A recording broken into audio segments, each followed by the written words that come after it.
Ryan, McBeth, thank you for being back on the show.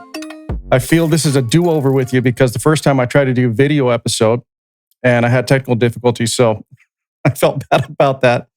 Although the audio episode did do pretty well, by the way. But this time, I'm glad to have you on video since, I mean, your audience base is YouTube, and that's what you do. You specialize in you making like very informative, awesome videos, and you do deep dives, and you have a way of explaining it in a way that people can just understand it without feeling like they have to go to school. You know, you basically remove that difficulty out of there and say, look, let me break it down easy for you to digest, and this is what's really going on. So I'm glad to have this again with you in video format. They need to see you. They really do to get the whole thing.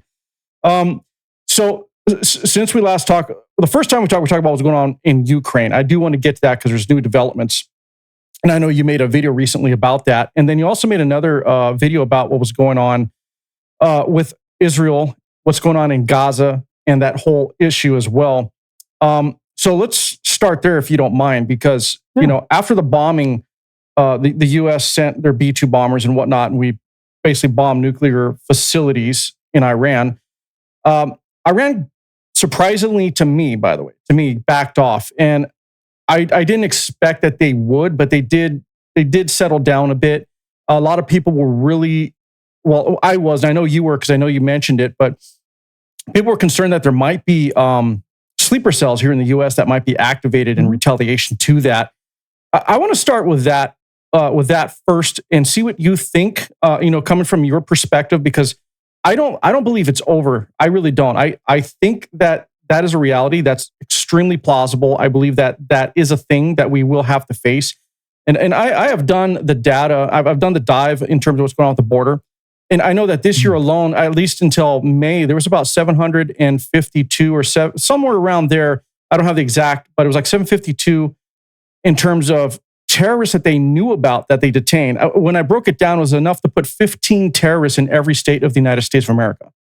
So, and that's not counting the ones they don't know about. So what do you think about that situation? Should we be concerned? Should the average American citizen be vigilant, be watching out for that, or at least have an idea that, yeah, it could go bad?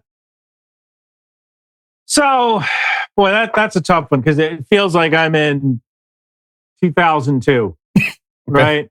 Are we red? Are we yellow? Are we blue? Are we green? Is it a high alert day? Is it a low alert day? Right? That's a really good question. I don't think the average American should be concerned in the sense that there's really not a lot you can do to prevent it. But in general, the security services of the U.S. need to be concerned about it. Mainly because, and I don't want to get into politics, but for about 4 years, our borders were essentially wide open. We don't necessarily know who's here. And instead of, arresting people at Home Depot, maybe we should be kind of looking for bad guys. I think kind of the problem here is that arresting people at Home Depot is good for the president's base, and arresting bad guys is hard and takes time. Right? You don't have that immediate payoff. So it's kind of easy to see what someone might choose to do, even though finding the bad guys could eventually stop some sort of terrorist incident. When it comes to Iran, I don't want to say they've learned their lesson because they haven't learned their lesson. They're in a weird place right now. We can get into that when it comes to funding and how they're going to rebuild their military. But essentially, I would, if I were part of the security services, I would be concerned about a terrorist threat within the United States that might not activate now, but could activate in the future. So the average person, no. Security services, yes. Right. I feel the same way. I'm agreeing with you, but there's also that side of me that is like, well, I'm a civilian. Like, what's the possibility? What might I have to go through if that did come to it? And interestingly enough, we had the incident in Colorado where we had the extremist that burned a few Jewish people, right? And then they recently also arrested a few Iranians that I I don't know the exact details, but they're said to be terrorists or known terrorists that they deported. That was also just happened recently. So it is a real thing. But I understand what you're saying. That's for security forces to deal with, and they should be dealing with that. So in your opinion, maybe we should just, hey, be aware, but move on, live on, right? Yeah, I mean, God, again, it sounds like it's 2002. if we don't just continue to live our lives, terrorists win. Right. Right.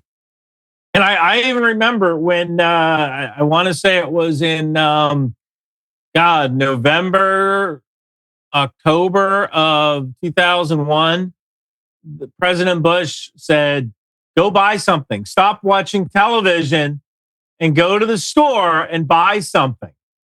And I remember I was dating this girl all the time, and I went and I bought her like a $600 leather jacket. I did my part for the economy, because our economy was actually suffering because people were hiding inside their homes watching the news. Right. They were so scared they weren't going outdoors. Yeah. Yeah, there was a great South Park episode about that where I think Randy is sitting on the couch and his eyes are just wide, we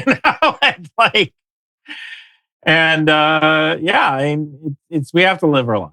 Yeah, fair enough. If we live in fear, then the terrorists really do win. Yeah, hence terrorism, right? Yeah. Okay, fair enough on that. What about your thoughts on what's going on in Gaza? I mean, we're getting really into getting close to 2 years or so, or about 2 years, correct? Somewhere around there. What is your thoughts on how that is being handled by Israel at the moment? And the reason I asked that is because the sentiment is a lot of people will agree that they had a right to do what they had to do. I mean, I saw your video where you said you didn't forget October 7th. I didn't either. Most people shouldn't have forgot about that. Do you think, in your opinion, and this is just an opinion, not putting on the spot, but do you think Israel is going a little too far, or are they trying to deal with a situation where it's a matter of geography? It's not a very big place, for Hamas, for example, to spread out and hide. And I've seen that they're pretty much just using the people as shields, and they're captive. They can't necessarily leave either. But at the same time, do you believe Israel should probably try a different tactic? Are they going a bit too far at this point, or are they just doing what they have to do? So one of the things that Israel has done is they've started to create militias. And these militias are made up of Palestinians who no longer want Hamas in charge. And they give them guns and they say, okay, get at it. Because these guys, they know where the hostages are. They know where Hamas is located. So it's one of those things where it's like, all right, this is kind of how we have to do this. And some of these guys, they're honest to God criminal gangs, right? They're criminal gangs. But again, to kind of go back to the era of Donald Rumsfeld, you go to war with the army you have, not the army you want or you wish you had at a later date. So what choice do you have, right? Right. Those are the allies that are willing to fight. So I guess we kind of have to stick with those allies. So they're doing that. They are getting aid in, which is good. I believe they control about 60 to 65% of Gaza. And they will, ideally, that the ceasefire is coming up. Supposedly, there may be a ceasefire soon where Hamas will return. I believe, oh man, this is kind of put me on the spot. I believe there are 40 remaining hostages and 22, I think, are still alive, something like that. Or there's 50 hostages remaining, and we know that 22 are still alive. So, I believe this ceasefire gives 10 hostages back. And I can't even imagine what condition the hostages are in right now. I mean, it must be absolute hell on earth, right? Yeah. Because God knows where they're getting fed, right? Like, True. where are these people getting food to feed these hostages? So they must be at the point of starvation, right? That's not good. You're not in good shape whatsoever. Yeah, they can't be. But they can't. You addressed this a little bit, but what about what's going around mostly on social media? Or we are the media now, right? Social media, but what about what's being said of Israel willingly holding back supplies, right, and aid, and killing people who are trying to get aid? Because from the reports I've seen, and way more than I do, you have more access. But from the reports that I've seen, it's really not necessarily the case. It's Hamas intercepting a lot of these, a lot of this aid, and then trying to redistribute or sell it back to their own people. So how much of it is true that Israel's actually doing this versus it's just propaganda being spread by Hamas? That's an excellent question. And I got to tell you that in some cases, if Israelis are rushed by people and they feel threatened, they're going to open fire, right? That's just kind of the way it is. If you feel threatened, then you got to do what you got to do to stop the threat. That being said, for the most part, Israel is getting aid in. It seems like it is mostly successful. I want to say it's about 150 trucks per day, roughly. But one of the issues is the security situation. That's why you want to work with these Palestinians, the criminal gangs, who will hopefully take that food and distribute it. Now, they're probably distributing it in a way that makes their gang more powerful. One of the big issues that a lot of people don't talk about, this is actually the case in Africa as well, is, we say Palestinians, but there are tribes within Palestinians. And I'm actually trying to Google it right now, the different tribes. But there's different clans. And we tend to think of, there's Palestinians. We tend to think of Arabs in general. There's Arabs, but there's different clans and factions and families within those societies. And that's why democracy doesn't always work quite right, because let's say you get hired onto the police force, you're going to try to get your cousin hired. He's part of your clan, he's part of your family. And that's how you end up with a mostly Shia police force in Iraq, right? That's just kind of how that part of the world works, because a lot of it is still tribal. Right. And we just don't have any concept of that inside the United States. No, we don't. I was trying to look it up while you were talking. I can't find a definite number, but it does echo exactly what you're saying. A lot of it is made up by extended families throughout the generations. Arafat, Al-Susan, Ilissa, Al-Fuqua, Abu Azam. Yeah. Yep. There's exactly. all sorts of clans. And, and this happened in Afghanistan. It didn't happen to me personally, but I know a guy, right, who said that they built a water, a irrigation system for this one town. And this other town went and blew it up because they thought they should get it first. And it's and taking when a it step goes backwards, back to right? these tribal politics, it's man, and we kind of thought all right, well, we're going to go into Afghanistan, we're going to create Jeffersonian democracy. And, we just kind of ran into that tribal issue. For the longest time, Hamid Karzai was essentially mayor of Kabul, right?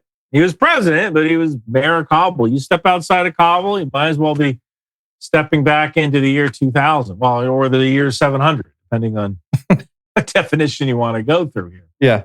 But the tribal thing is just not something that we can ignore, and it's something that we have to think about whenever dealing with these societies where we look at them and go, well, we gave you this freedom. How come you're not? Well, because you put this other tribe in charge, not my tribe. So I have to fight this other tribe. God, stop. Our misunderstanding of the region and its history, as you said, between tribes has been an issue. But I'm gonna get to some. Before I move on, I'm gonna get to something that touches on, because you mentioned Afghanistan, when we went in there around 2001, right, or War on Terror. But before that, we helped to supply the rebels and help push back against the Soviets at that time. And a lot of people don't even know this, but Afghanistan, they went through a period where they were literally a communist country that was backed by the Soviets before the Soviets invaded in 78 or 79.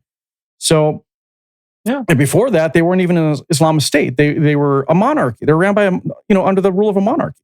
At that time, Islam wasn't even a governing body. It was literally just a religion, and it was spread out among different tribes. But you're absolutely right. There were people who were wearing mini skirts in Kabul, you know?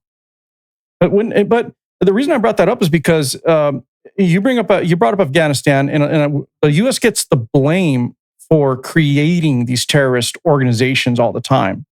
If it wasn't for us, this wouldn't have happened, right? If we didn't back Israel, nobody would hate Israel or hate the United States, which is false. They're still going to have an issue with Israel. They always have. But the reality is, like I just did a deep dive on this the other day. Let me correct myself. Extreme Islamist terrorism has been around in that region for 1,300 years, literally.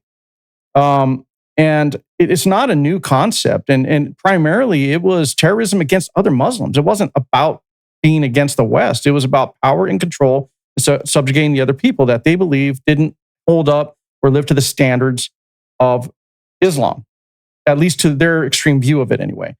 So it's a long history of terrorism and a religious war within the people that literally practice the same religion, which is crazy. And, we always see in the media how the Western powers are to blame for the situation. The United States is to blame. We're not infallible at all. We did things that we probably shouldn't have. We didn't have a full understanding of why we should be there. We just knew that, hey, we're going to spread democracy and free the people. But there was way more to the story than just that. So it's like, what do you say to those who always believe that we should just not ever get involved? Should we not ever get involved? Are we just perpetuating the problem? Or is it something that we really should always have a bit of a hand in to make sure it doesn't get too out of control as far as our interests are concerned, or maybe in the world's interests? Well, the question kind of comes up as, before we get involved, what is the definition of win? Okay. And I did a video about that. Essentially, it was about how Vietnam can kind of parallel what a conflict with China might look like, in the sense that if we go into Taiwan without a full understanding with what win actually means, we're going to have a lot of trouble. Because the idea behind Robert McNamara during Vietnam was, well, we're gonna apply graduated pressure until they realize that, all right, well, we probably can't win against the United States, so we're just going to come to the peace table. And that didn't seem to work, right? Like, Vietnam just, all right, well, we can wait these guys out. That's exactly what they did. Right. So, yeah, it's, that's I think before getting involved any place, we should kind of get that definition of win. Like, what does win actually look like? If you take a look at the Houthis, what does win mean? Does it mean regime change? Does it mean the Houthis aren't capable of launching attacks against shipping in the Red Sea anymore? Does it mean attriting them to the point where the loyalists, I should say the loyalists, but the people in the western half of Yemen would be able to actually fight back against the Houthis? Because right now Yemen's kind of a fractured state. The Houthis are just one tribe, right? They are a tribe that are inside of Yemen, and they were able to take over a good portion of the western half. So what does win mean, right?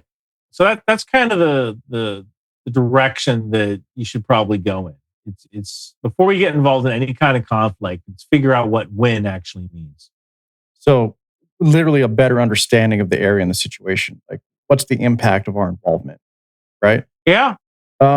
Now, I get what you're coming from as far as what is a win. I mean, it's basically defining what the mission is, right? And why are we here, really? I don't think we ever know the whole story. But at the same time, I mean, I guess it's really about, do you believe that I wouldn't say the world, it's more like media, right? There's this rhetoric and this whole movement of, America bad, anti-America, America needs to be dismantled, America needs to go away because everything we do just makes the world turn to shit. And I don't believe that at all. I really don't. So I want to get your opinion on that and, where that's coming from. I mean, outside of obvious propaganda that's being spread to divide us, what do you think about what's going on right now with that push for that talking point about America just being the enemy of the world? Or rather, every time we get involved, we just create a worse situation? Boy, that's a very good question. I think, back after the terrorist attacks, one of the excuses we kind of had was, well, they hate our freedoms.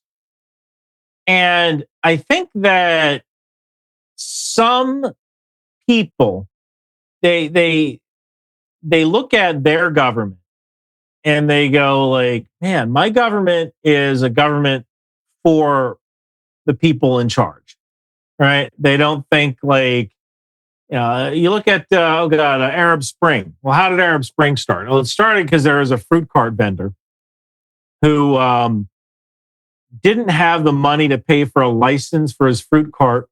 And he also didn't have the money to pay for a bribe to this policewoman who kept harassing him, right? And so what does this guy do? Well, he sells fruit illegally, and then the police come and smash his fruit cart. Now, then he goes and sets himself on fire in protest, right? So I think that you have people who they don't understand why their government treats them the way they do. And they look at America and it's this amazing kind of, why does everyone want to come here?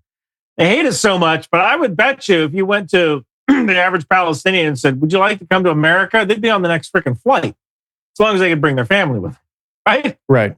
Yeah. There is this magical part of America where, for the most part, we really do live in a security. We live in a society where we do generally follow laws. Most people do pay their taxes. Most police aren't really corrupt, at least not to the extent that, you can pay a bribe to get out of a ticket or something like that, right? Like, I can't even imagine what would happen to me if I tried, if the police came and I held out $100 bill. Probably wouldn't go well. Right? They'd probably arrest me for trying to bribe them, right? Right. Now, I'm sure there is corruption, right? Well, there's always corruption. You saw that in New York. Yes. With, Mayor Eric Adams, who, like, let me do all these favors for Turkey, and, I get to fly to Turkey for $50. Whatever or Menendez. That was always a good one. Robert Menendez. Yeah. It's like, I mean, there'll always be corruption, but bars and it's never to the level that we see in these other third world countries, for example, right? No, not even close. Like, if I want to start a business here in the U.S., I have a Indian friend of mine, and he was telling me how great the U.S. is. How, like, this guy, he moved from India to Texas, and like now he wears a cowboy hat, he owns a gun, he's driving a Ford F-150. Like, America has this way of just turning people into Americans, right? And he told me like how, like, in India, if you want to start a business, you got to go pay a bribe to someone, and then you go to another agency and you got to pay another bribe, and everything's set up so that everyone kind of gets their palms greased on the way to you starting this business. And in America, if I want to start a business, I literally go on to the state of Maryland website, and I pay $50 and I start an LLC. Literally, you just go online, you can start one. And that, I think that is, for the most part, the engine of our growth, the engine of our success. It's that people can just, you want to start a business? You want to start a cleaning business? You just, all right, go get some Fabuloso, get some rags, get some buckets, form the LLC, poof, you just started a business. Yeah. And I think that people in some other countries, they look at America and they don't get it. They don't understand, like, how come they're successful, but we're not? And they may realize, like, oh, it's because our leaders are corrupt, but they can't fix that. So it's just it might be easier to blame America for your problems than it is to kind of look internally, right? Because you can't fix that. The only way you fix that is the way the Syrians did. Yeah. A lot of Syrians died to make that happen. The thing with I see where you're coming from. I agree with that, but the reality is the Middle East has always had some kind of conflict, and I know, as you stated before, a lot of it is tribal. It's like that area has never. Well, we consider it modernization, right? Because Western culture is just completely different. We always look at them as not progressing. They seem to be very traditional in their ways after all these years. And what happens is, from what I see, I may be wrong, and that's why you're here. Correct me. But what I see is, as soon as one faction rises, right, on behalf of the people, it always starts out as on behalf of the people, by the people, and they want to overthrow the regime that becomes authoritarian or dictator-like, and then they themselves become the same thing they overthrew. It's almost like once they have power, it becomes so infectious that they just keep repeating the cycle. What is your opinion on why that happens? Is it literally just always because it's a tribal thing, or is it because they're just so used to not being able to have any kind of power or control whatsoever that once they have it, it just gets to their head. They can't stop. They must take it all out at that point. Boy, that's a fantastic question. Maybe. I look at George Washington. Probably one of the smartest things George Washington ever did was quit after 2 terms, right? And that just kind of set the precedent. And we've had this precedent for 250 years. Well, a little bit less than 250 years. We've had this precedent where, for the most part, we have this peaceful transition of power, right? And for the most part, elected officials, at least they try their best to do the right thing. At least that they're answerable to their constituents, because if they don't answer to their constituents, they get unelected. Right, yeah. And in some societies, you don't necessarily see that. They're like, if you take a look at Saddam Hussein's Iraq, there's only one party. That was the Ba'ath Party, right? And I guess it was nominally a democracy. I mean, I could say, you could technically, Iran is a democracy. If you want to get technical, they do elect their leaders, right? They do. I think it's required in their constitution that one Jew and one Christian be in parliament for representation.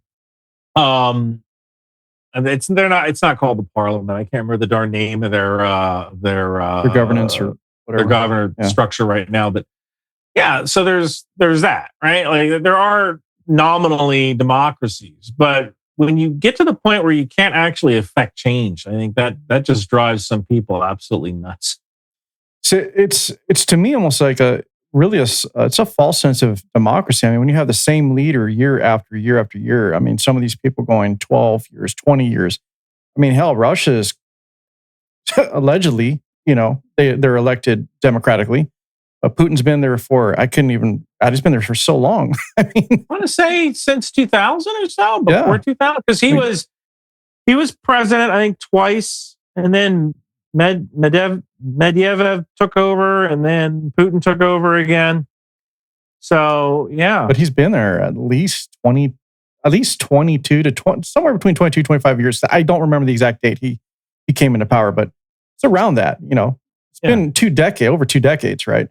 But we see the situation where, these leaders that come into power they just don't want to relinquish it. And when they feel that there's change in the air, it seems like that's when they start turning the screws to their own people and applying the fear, right, to keep them in line. And since you did bring up Iran, so the thing I need to understand about Iran is that they're their own nation. They do command respect for who they are there, right? Now, they've been the leading supporter of terrorism since 1984, at least officially. That's how they were labeled, right? Probably since 1979. Yeah, well, before, but officially 1984 is when they're like, hey, these guys are largest state supporter of terrorism.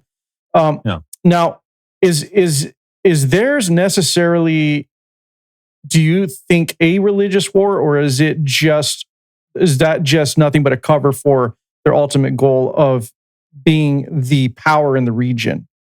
Because they use proxies to do their own bidding. Like, they're not directly going out and attacking people and causing all of this harm and all this chaos. They get to have, like the mafia use that, right? The boss would always have a buffer. So their buffer has always been, like these proxies.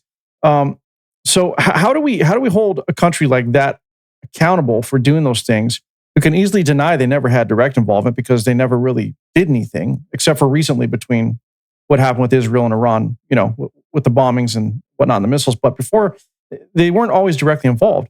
So how should that be approached? Like, how are they to be held accountable for their actions, but at the same time, we allow them to thrive and develop and continue to grow as a society? Well, you bomb them. You do exactly what. Look, I've often said, like, we have to, as a nation, we have to get back to our core competencies. And we're not very good at nation building, but we are really good at bombing people. Like, that's one of the things where we really excel at. It's been that way since, when Reagan, Operation El Dorado Canyon, when we realized Gaddafi was this terrorist leader. He blew up Pan Am. Pan Am flight over Lockerbie, Scotland. Yeah. He was helping fund the IRA. Yep. He was helping fund. There was an operation of two Iranian affiliated terrorists who blew up a disco in Berlin. I want to say it was Berlin. They killed a couple of U.S. service members. There was even a situation where in East Germany, they caught some, I want to say it was Iranian terrorists trying to smuggle a bomb on board. And the bomb wasn't for the East German flight. It was going someplace else, and they were going to put the bomb on that plane. And the East Germans turned them in. They don't want those idiots in their country either. Right. But once we bombed Libya, Gaddafi shut up for a good, let's say 10, 12 years. Yeah. Roughly. And look, the reason Iran uses proxies is that it's cheap. And that's actually probably one of the reasons why they lost their air battle against Israel. Iran, they can't build an aircraft carrier. They can't build an ICBM, an intercontinental ballistic missile that can reach the United States. But what they can do is fund terrorist organizations around the globe that can perform kinetic actions that can give them leverage over certain areas of the world, like Lebanon, the Houthis in Yemen, Hezbollah, Hamas, right? So they can do that. And what's interesting is that I think that the reason Iran kind of failed against these Israeli attacks isn't just the skill of the Israeli Air Force, which is undeniably skillful, but they were kind of putting so many eggs in the IRGC and the Islamic Revolutionary Guard Corps basket. They were funding terrorist organizations all over the world that they were kind of neglecting the Arash. They were neglecting their own military. And you can see that just by looking at their jet fighters. I mean, right. The jet fighters, what remains, are from the 1970s. I'm sure there's been some upgrades. And supposedly Iran, they want to purchase a couple Su-34s from Russia. Like a deal went through to purchase these Su-34s. I don't think they've gotten a single Su-34. I think they've gotten a single one because Russia's like, yeah, we kind of need these right now. No surprise, right? And a couple of years ago, Russia helped Iran launch a satellite. And I remember that. Spy satellite. And they said to Iran, like, we're going to use this for a little while. Consider it a fee. Right? So, yeah, I think that Iran's way to affect changes through the proxies, which was cheap, but for every proxy that you fund with $1. That's one less dollar that you can fund your conventional military with. And that's how you get into a situation where you have this military that is essentially very brittle, right? They can't even destroy Israeli planes coming into their own country, right? They can't launch sorties against Israeli planes that are flying into their own country. I think Israel established air dominance within 3 to 5 days, to the point where they're operating during the daytime, which is absolute madness. Yeah. Like, it's crazy. They obviously didn't have any fear of what Iran could do. No, they didn't have any fear. And that's kind of not how it's supposed to be. Like, you're supposed to have air sovereignty over your own country. And after 3 to 5 days, I believe Iran didn't. That's a pretty big issue. And I think it's directly because they funded their proxies so much, there's essentially no money left over for their conventional forces, their surface-to-air missile forces, their air force. So you're running at a reduced capacity, and then you actually get into that fight, and now you get smacked around by a country that's 20 times smaller than you. It's interesting that you brought up Russia, because what I've seen happen with Iran. So out the gate, right? Pakistan is like, oh, we support Iran and we will back them, and if we have to, we'll launch a nuclear weapon if we need to. So Iran has these. I don't even know if they're real allies or pseudo allies, because Russia's supposed to be an ally, but what we've seen is we've never really seen Russia really come to their need necessarily. I know Iran helped Russia in the Ukraine war by sending them, like, I think it was like technology, like drones, different things. Yeah, Shahad drones. Yeah. Okay, and then same thing with China. China supposedly, says, hey, they also stand by Iran, but China doing what China does, they haven't really done much or said anything outside of just saying, we support Iran. After the bombings, everyone got quiet.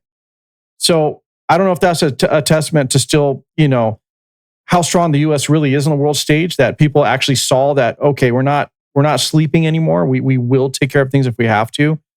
Or if Iran, their true colors just came out, and this whole thing has just been, one giant charade, really, in terms of what Iran can really do and what power they really have. Yeah, I mean, look, if you're Russia, what exactly are you going to do right now to support Iran? Not much. Like, that's that. I mean, like, can you send aircraft? Well, you kind of need those aircraft, right? So what do? Because I don't really have an answer. Oh no, I get it.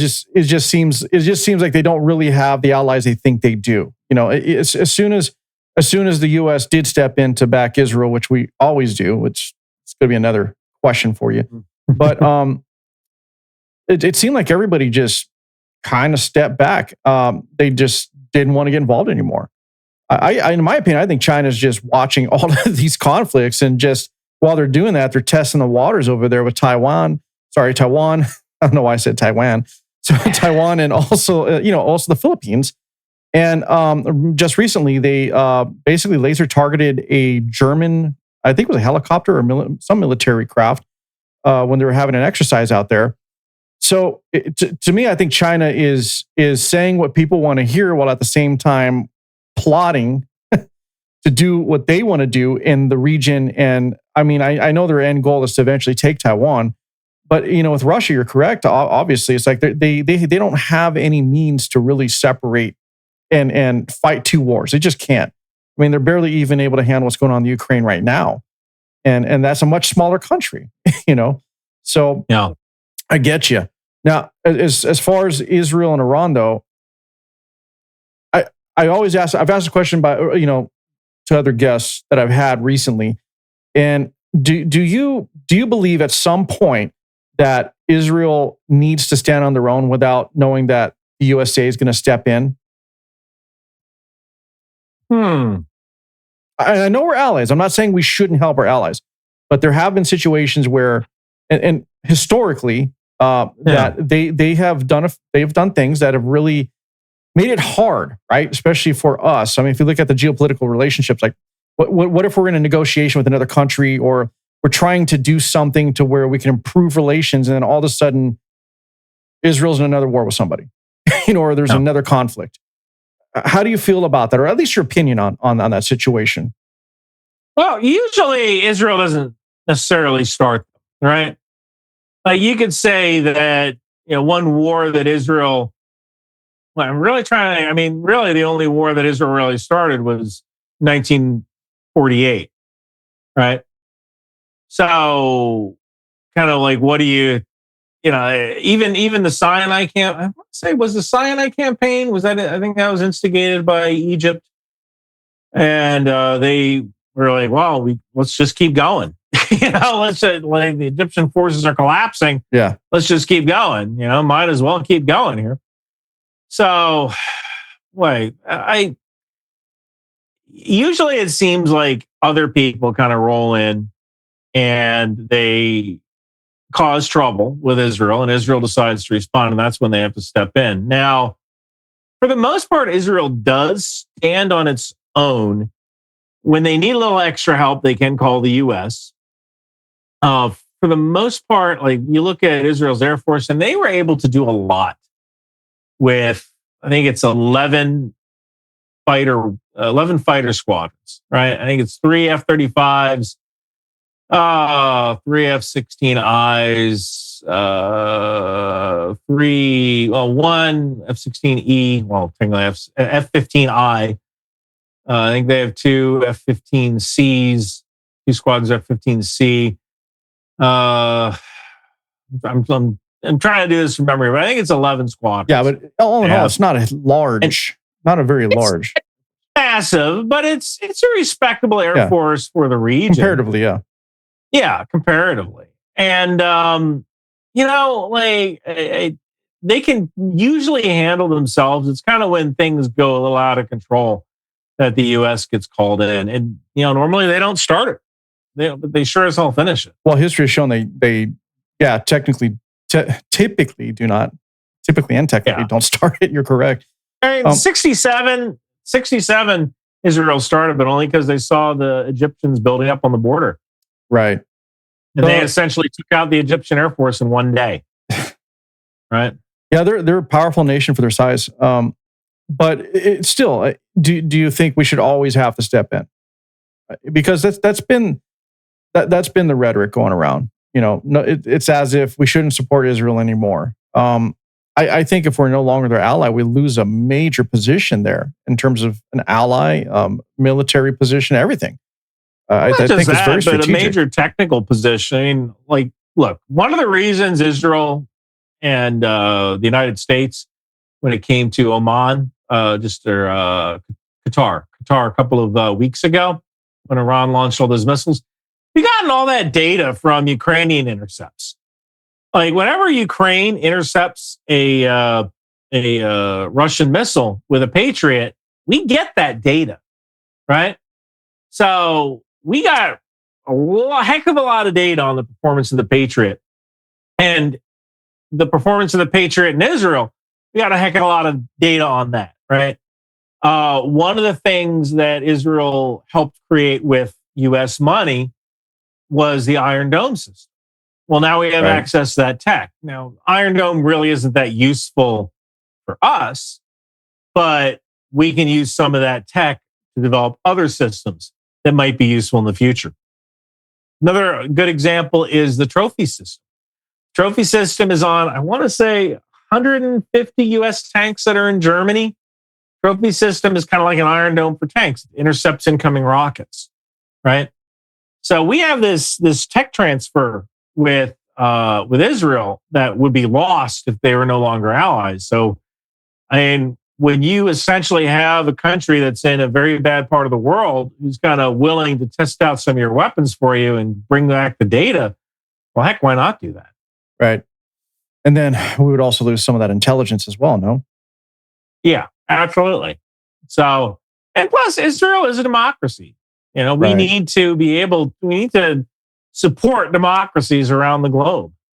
Yeah, I just want to clarify that that question wasn't to put you on the spot and have you say Israel bad. I was just wanted your opinion because, there is, as I stated earlier, there's a sentiment that America bad, right? We're the cause of all ire in the world. And then now it's like, well, let's not support Israel anymore. Let's just let them do whatever they got to do and stand on their own. And then, while at the same time support Ukraine, which was never really an ally, but, with that situation, we don't want to see the little guy get taken over by the larger aggressor, right? For no reason. So it's just like this whole thing right now with the way the media is pushing their talking points and their narrative. It's like we're living in an upside down world. And I don't know where it's coming from. I don't know who is behind this propaganda, but even on U.S. soil, we have people that are marching for Hamas. I mean, I get supporting the people of Palestine. They're stuck in the middle of the actual people, civilians that are being killed because of the decisions made by Hamas. I understand that, but I don't understand how we can get behind terrorist organizations and say, no, they're actually the good guy. It's America that's bad. We're the reason that all this is happening. Well, I had a whole theory about that. Okay.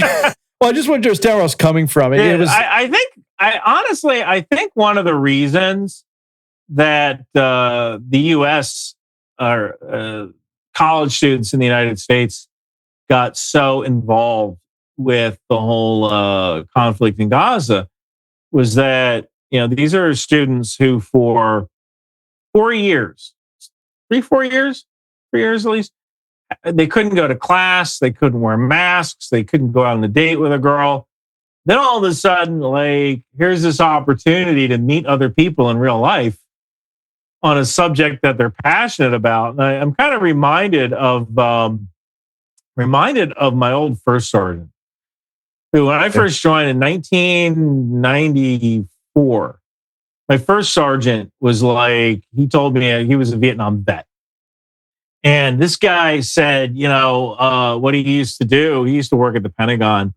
After work, he would change into civilian clothes and he would go to the protests and in civilian clothes and tell the girls that he was a soldier. And he got to sleep with all sorts of girls that way because they thought we're bringing him into our side. Wow. So if you're a kid, if you're a boy, right, and you've never kissed a girl before, never been on a date with a girl before, and here's an opportunity to meet girls in real life.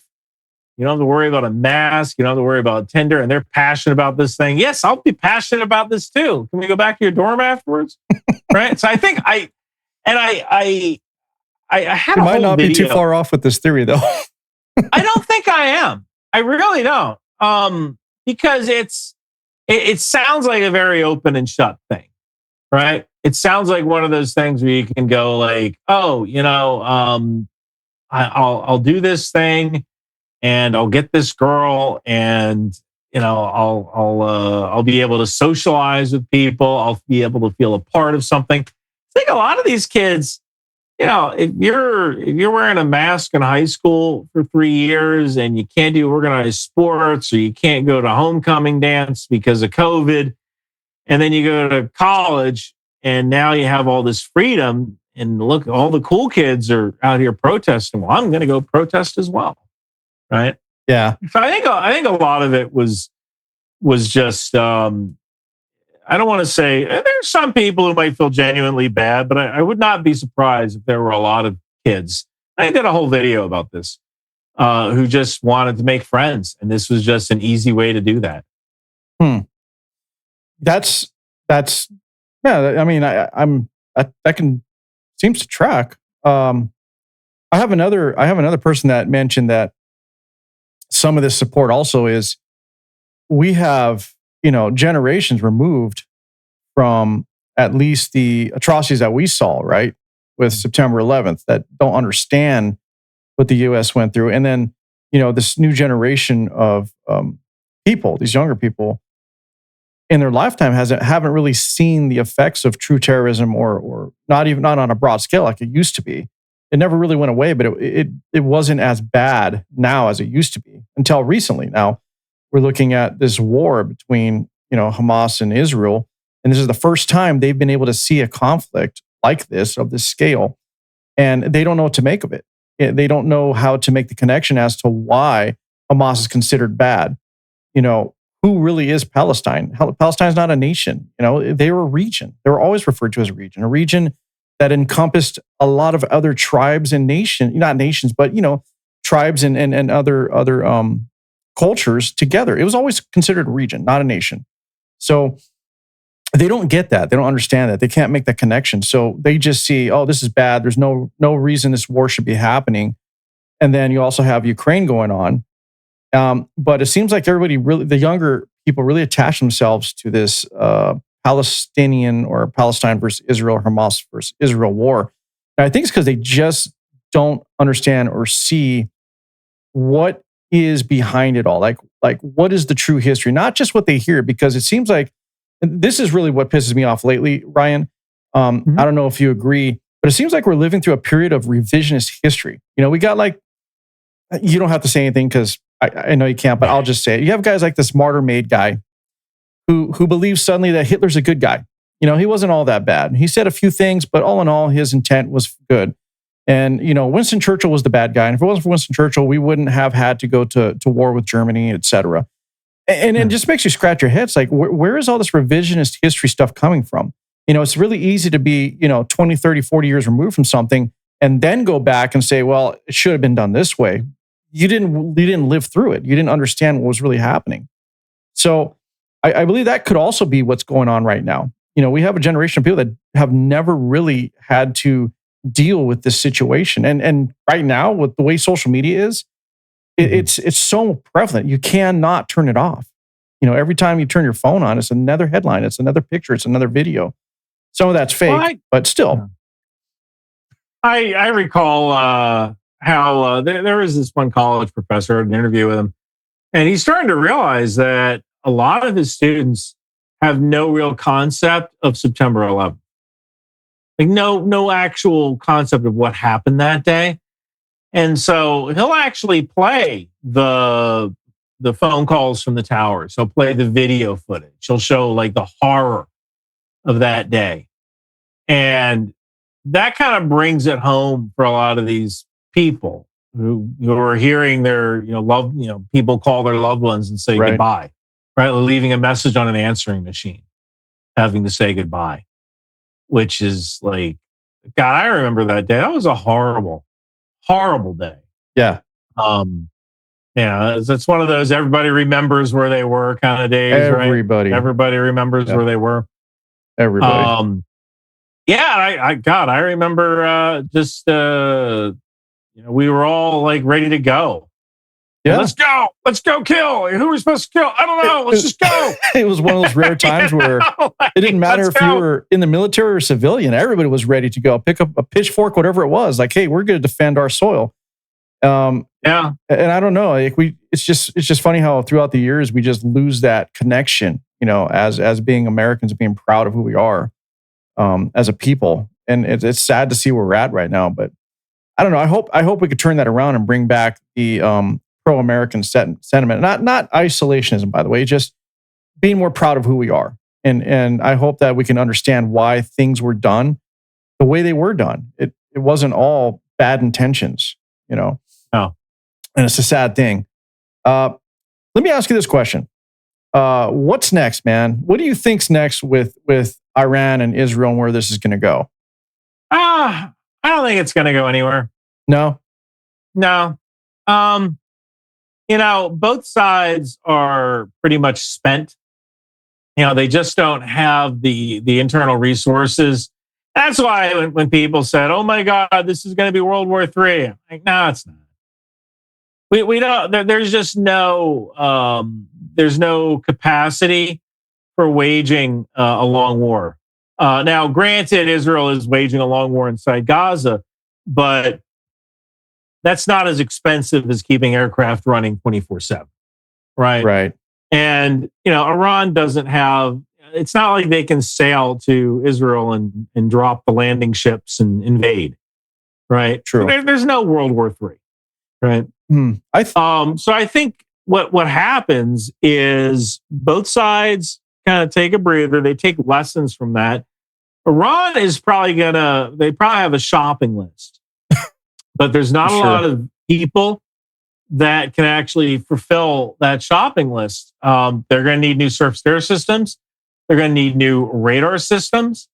And kind of one of the issues is that there's just no capacity around the world for them to gain the systems that they need to defend their airspace. You look at Russia. Try placing an order for a missile system in Russia right now, right? They're going to fill their orders first. Absolutely. Try placing a system for a missile system order from China right now. Well, they're going to fill their orders first. So who's left? China's not concerned with anyone else having more power than them. No, anyway. China's always going to do what's best for China. And right now, what's best for China is manufacturing weapons for a fight against Taiwan. Right. Agreed. That's what's best for China. I thought we could have been on the verge of World War III. And the reason I thought that is what I kind of mentioned earlier, because when Pakistan stepped up and they were right away going, "Oh, we'll use nuclear weapons if we have to. We'll do it." And then Russia right away stepped up and said, "Oh, we're behind Iran," and then so did China. But it does make sense what you're saying, because from a financial standpoint, none of them could enter into this and have an extended war. None of those nations whatsoever. No. I think I was more. I would think I took it more seriously just because of what Pakistan said. Shooting a nuclear weapon off, but who knows? I mean, you're probably right. It probably did come down to literally just finances. Like, there's just nobody could afford to do it. Nobody. Yeah, and I was not actually familiar with Pakistan saying they're going to use a nuclear weapon, because when someone says we're going to use a nuclear weapon, the next question needs to be, okay, against whom? Like what is the? I've often said this. There's really only 4 cases in which you'd use a nuclear weapon, right? That is to establish a breakthrough. We're talking about a tactical weapon. It's to establish a breakthrough. That's a valid use case. You blow up a nuclear weapon above a troop concentration. You do it as an airburst, so there's very little ground radiation or very little radioactive fallout, and you run your troops through that hole that you made in the front lines. That would be an ideal weapon for Russia to use against Ukraine if they had the troops to actually exploit a breakthrough. There's a second thing, which is defending a breakthrough. Like when Ukraine went into Kursk, using a nuclear weapon on a tactical nuclear weapon on Russian soil, that would have been a good use case for using a nuclear weapon, right? It would have stopped that breakthrough like that. And it would have been on Russian soil. That the world probably would have been mad, but hey, they blew up their own country, so that's okay, right? The third thing is to use a nuclear weapon against a naval fleet. American carriers in the Atlantic, that is an ideal use case for a nuclear weapon. The fourth thing is an amphibious landing. So if Taiwan or if China lands on Taiwan using a nuclear weapon against the amphibious beachhead, that would be an ideal use case for a nuclear weapon. But so when Pakistan says we're going to use a nuclear weapon against what? Like, are you going to explode it over Israel? Good luck with that. No, understood. I believe with no, I'm with you.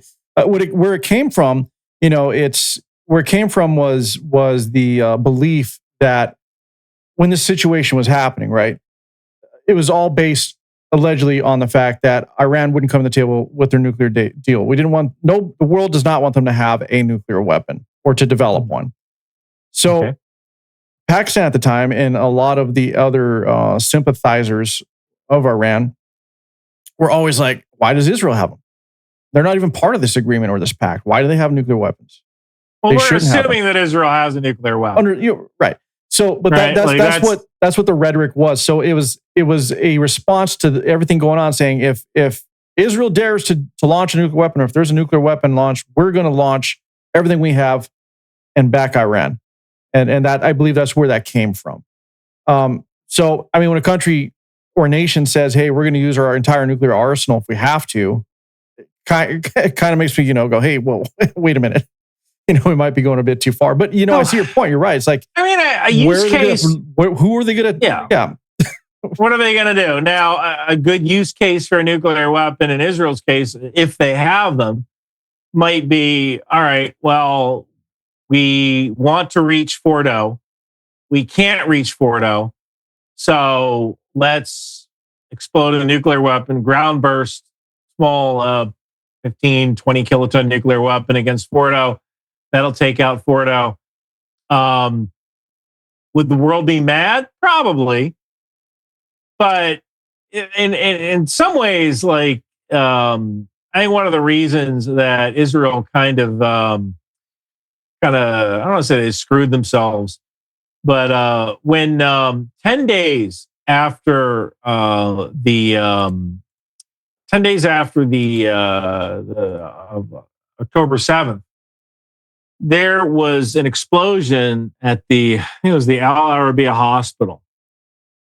And the New York Times immediately publishes Israel dropped a bomb on this hospital. Yes. And so then they, like when I saw that, I was like, no, they didn't. And I kind of knew why. I watched the footage and all that. And I'm like, that wasn't a bomb from Israel. And it was later found out to be a missile fired by Islamic Jihad that just kind of fell short. And that happens. I think 20% of all missiles launched against Israel land inside Gaza. Yeah, so never really made it, never hit their mark. Oops, right? And that's an interesting thing you brought up, the hospitals, because it seems like there are 200 and something hospitals in Gaza. I think it's fewer than that, but go on. Well, the way they're reporting it, it's just crazy that it seems like every other week there's a hospital being blown up. And how much of this is true versus just, again, propaganda? How much of that is just, trying to win the sympathy of the world and turn Israel into the big bad enemy? In some cases, I believe it's been true. I would have to go over each bombing case. But if Daddy El-Daddy is in a hospital, now hospitals are supposed to be exempt from attack according to the Geneva Conventions. Kind of the issue that you run into is that if you are hosting troops in there, now I don't mean troops that have been wounded. And, there was a couple of years ago, there was an attack against a hospital. And I think it was Amnesty International said, the Ukrainians were using the hospital as a mess hall. And that's one of those, well, yeah. Because if you go to the hospital to visit your buddy, where are you going to eat? You're going to eat at the hospital, right? That's kind of stretching it as an excuse for attacking a hospital. That just, for the most part, you're not supposed to do that. And so if Israel is going to decide to do that, they're going to go over their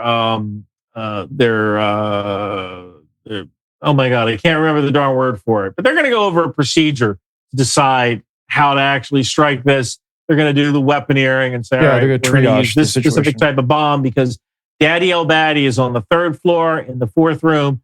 So we're going to use a small diameter bomb that'll just take out this one room.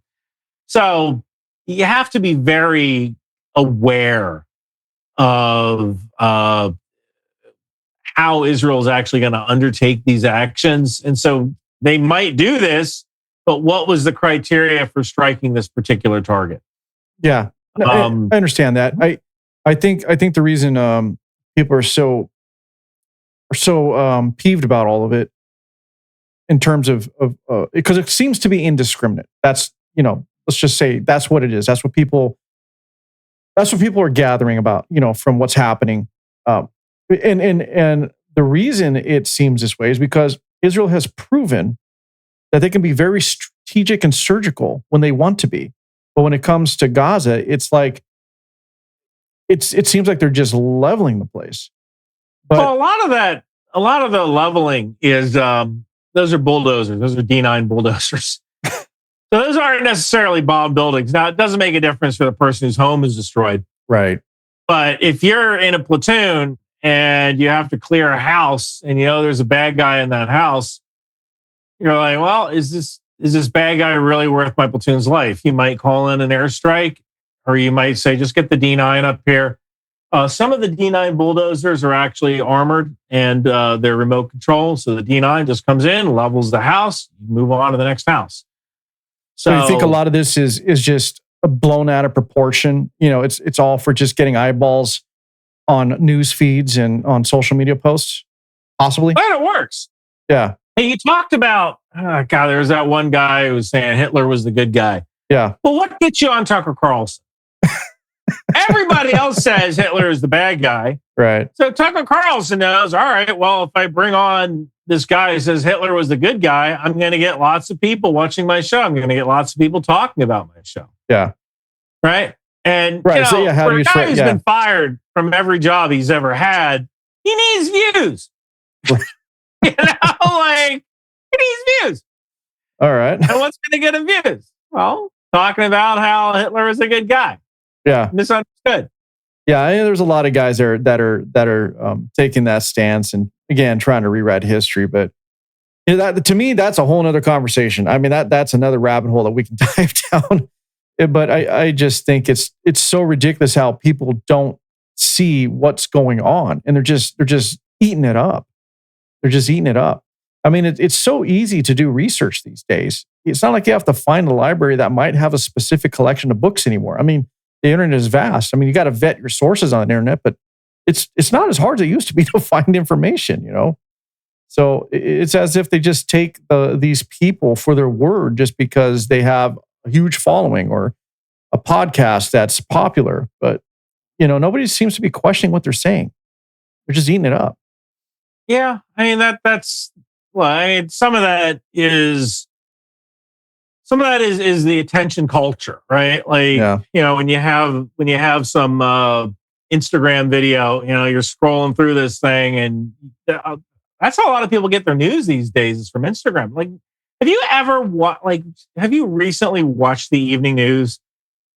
Yeah. CBS Evening News, ABC Evening News. Like, once in a while, I might.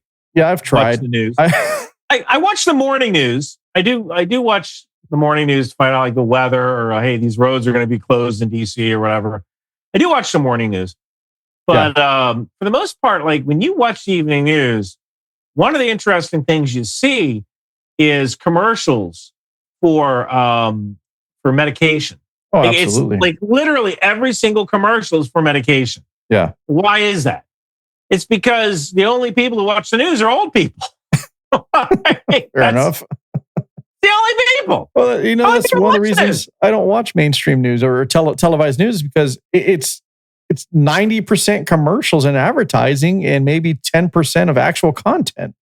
You know, probably less than that, right? Nah, I think I'm going to say 10 90 minutes of commercials. I'm going to say 90. Seems like every time I'm watching it, I run into like 10 commercials in a row, and then all of a sudden they talk for 30 seconds. And it's another 10 commercials. It's almost as bad as watching an NFL game sometimes. So, another issue that you kind of run into is you have with the internet, you have this hyper specialization. Yeah. When it comes to viewing content. So if you see someone's opinion and you like that opinion, well, they're going to show you more things that are associated with that because they want to keep your eyeballs on. They want to keep your eyeballs on the screen. Absolutely. Right? Well, since we're talking about this, I've seen it with, and I know you've seen this because you've been doing this longer than I have. I just started getting into video, right, and utilizing YouTube and Rumble and whatnot. And what I've noticed is the difference between my audio podcast and what works on YouTube are two different things. I could throw a 2-hour interview on YouTube and get almost abysmal views, but I've turned them into a bunch of shorts, and all of a sudden it's like, you got thousands of look. I'm like, what? Because people can't get past 30 seconds. And even within those 30 seconds, you're lucky if they stick around for 15 of those. And some can. Right. But in general, right. I know I'm generalizing, but it just seems like everybody has a very short attention spans when it comes to video content. I've noticed anyway. So it's like, I could have a 2-hour episode on a conversation on a podcast audio format that does extremely well, but then in video format, it seems like everybody just wants to get right to it. It's like, where's the short at? I want to see these little clips. They don't want to go through the whole thing and really take it in. The majority, I'm not saying all, but the majority. So Yeah. I've noticed the difference. It's crazy. And again, different audiences too, right? Yeah. Maybe the people listening to audio are just an older generation of people that are used to just wanting to hear those long conversations. But it seems like the younger people or the newer generations are like, no, I want it quick, I want it fast, I want it to the point, and I'm done. I want to move on. Yeah. And that's what it seems like. That's my opinion anyway, from my perspective. So, Ukraine. What's going on, man? Well, we're about to run out. We're past our time box, but I know we're getting there. Yeah.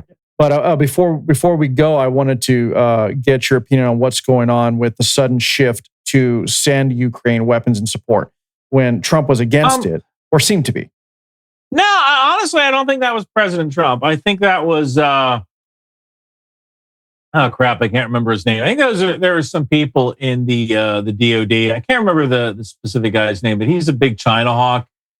And I think that was him. And when Trump kind of realized what had happened, that this happened without his authority, I think he kind of put the kibosh on that real quick. Elbridge Colby.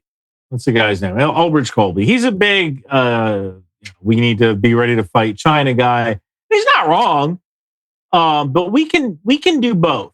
And kind of the scary thing here, the thing I've mentioned is that by supporting Ukraine, we are deterring China.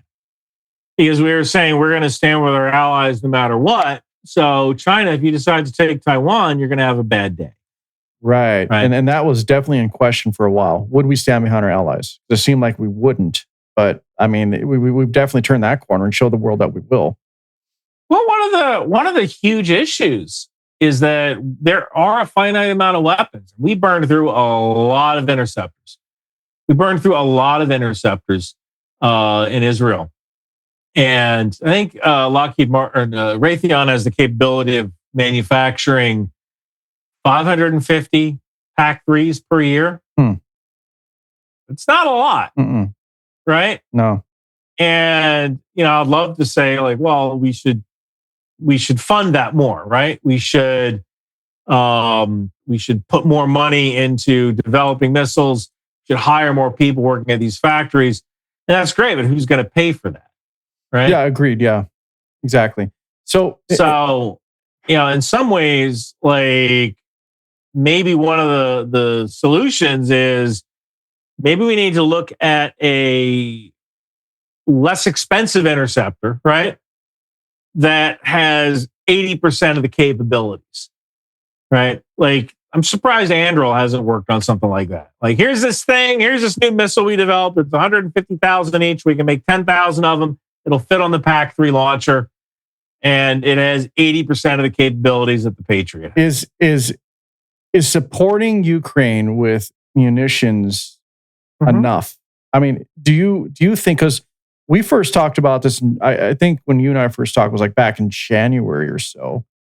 And so do you think that at this point, just giving them munitions and money is enough? Are we ever going to get to the point where you think we may have to actually get involved with real troops to push back on Russia just because there's they're just a much bigger country? It's a little different than the Israel-Iran situation. We're looking at, Russia's just so much bigger and has so many more capabilities, at least depth anyway, right? Depth. So do you think we'll ever come to that, or will just the support of munitions be enough? All Ukraine has ever wanted was weapons. Like, they haven't asked for any troops. They haven't asked for anyone to come to their aid. Now, could we do something more, like establish a no-fly zone? Back when the war first started, I made a video about that where I said, like, look, it'd be really difficult to establish a no-fly zone because we would have to take out Russian surface-to-air missiles. Would have to. Now, kind of the question there becomes like, well, could the UK and France establish a no-fly zone? And they might be able to do that. That is the question, actually, right? A no-fly zone would really help Ukraine, because it would essentially mean any missiles fired into Ukraine would get shot down. And they have the capability. I don't know if they have the ability to run AWACS 24/7 like the United States does. And you're going to need those airborne warning control planes in order to detect those incoming missiles. But yeah, I certainly think that maybe establishing a no-fly zone, at least from the European side, a European-run no-fly zone, that might not be a bad idea. So that in combination with the continued support of munitions and money to fund this should be enough. I think so. I mean, that's like I said, that's all they've really wanted. Right. No, you're right. Just give us the weapons we need. They never called for actual troops. I agree. You're correct. They never did. I guess the other factor is, will Putin back off eventually? The longer this goes on, will he eventually back off? That's a good question. His goal, the goal of Russia is to turn Ukraine into a satellite state. So one of two things is going to happen. They're either going to turn Ukraine into a satellite state, or Russia is eventually going to collapse. And I actually believe one of the reasons that our strategy at one point during the early administration was, let's get out of Ukraine, let's just let Russia take it. Because the absolute nightmare scenario is, what happens if Russia and Ukraine continue to fight for the next 4 years? Yeah. And then China invades Taiwan. Right. And then Russia collapses. And now we have a collapsed state with nuclear weapons. We have to go secure those weapons. Yeah. Right. Now, the first time that Russia collapsed, people didn't leave their post. Right. Even though they weren't getting paid or they didn't really know if they had a country anymore, they stayed by their post and they guarded those nuclear weapons. But I don't know if that's going to be the case if Russia collapses to the point where you have regional warlords who take over.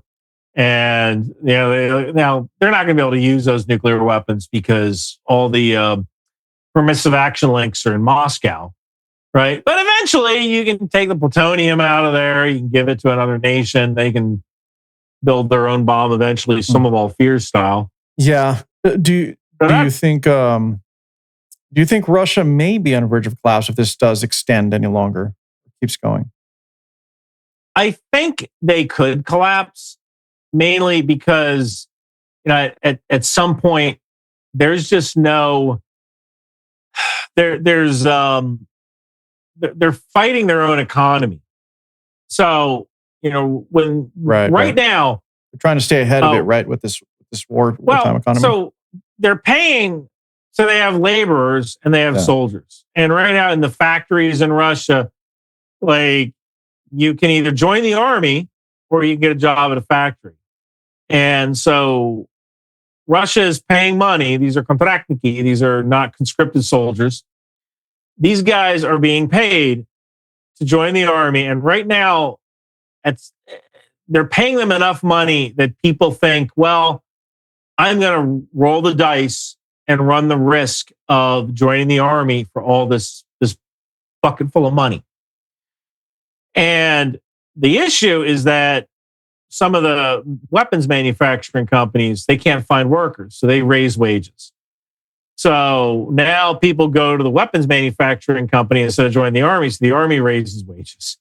So then the other companies raise wages, and they just keep raising wages. The army raises and the defense companies raise wages. I think 20% of Russia's economy is geared towards the war right now. Yeah. And one of the scary parts I've said is that if you turn that off, that's going to be a big problem. Because you can't just, if let's say Russia wins the war, right? If they don't have a soft landing with their economy, there's going to be a huge issue, a massive issue, because you have all of these people who they had a job one day and now they don't have a job. And maybe you demobilize soldiers, and these soldiers, they come back and they have a bunch of money that only lasts so long. Right. And they might drink it all away. Eventually, people when you have a society and you just taught all these people how to use guns and they come back to no job, what happens? Well, people like that have always figured out how to get a gun. And Russia's gun laws are not the same as the United States, but you can buy a gun. So I think that's the kind of the nightmare scenario for Russia, where let's say they win, but then they kind of lose as well because their economy collapses. And when you get to the point where you can only raise wages so much, right? What is Russia's main export right now? It's coal, it's natural gas, oil, right? And the rest of the world can only buy so much of that. So, and a lot of their extraction equipment is made in the West, so they can't get spare parts for that. They also don't really have a machine tool industry. A lot of the machine tool industry is in Germany, the Netherlands, the United States. China doesn't even have a real machine tool industry, at least CNC manufacturing. So you're pumping oil as fast as you can for the hard currency that you can use to pay your people and buy weapons and keep this war going. But at some point, you're going to reach the limit to how much oil you can actually pump, and things are breaking down. So there's less oil to sell, right? So they can only keep this up for so long. And I don't know how long that's going to be, but there is a finite limit to how long Russia can keep pumping oil. Yeah, no, that's true. And then there's the other factor as to whether or not, or when do the people start to really turn on Putin and not support him anymore? Because for the most part, most Russians do. I can tell you when. Okay. If Russia ever establishes general conscription again, like they tried that, I want to say it was in September of 2022. Russia did a general mobilization and the people hated it. Because there's always been this deal between Moscow and St. Petersburg and Russian politicians, which is do whatever the hell you want, just don't touch our kids. Right. So as long as the elite in St. Petersburg and Moscow aren't being sent to the front lines, do whatever the heck you want. But the second your kids are being sent to the front lines, that's an issue, and that's where you could actually see real change. And, right now the whole thing is being funded by taxes on these Russian oligarchs. They can't possibly enjoy those high taxes. They want to live in their mansion and buy their football teams in England and stuff. Yeah. Right? Right. That's not really good for them either. All right. Well, I think we're at your time here. I'd love to keep talking to you, but I can't keep you forever. So I appreciate that. No, yeah, I want to thank you for coming back on, man. And I'll stay in touch with you, but it's always informative and I like talking to you. So appreciate it. And, hopefully we talk again soon. I know you're a very busy guy though. So thank you so much. Thank you.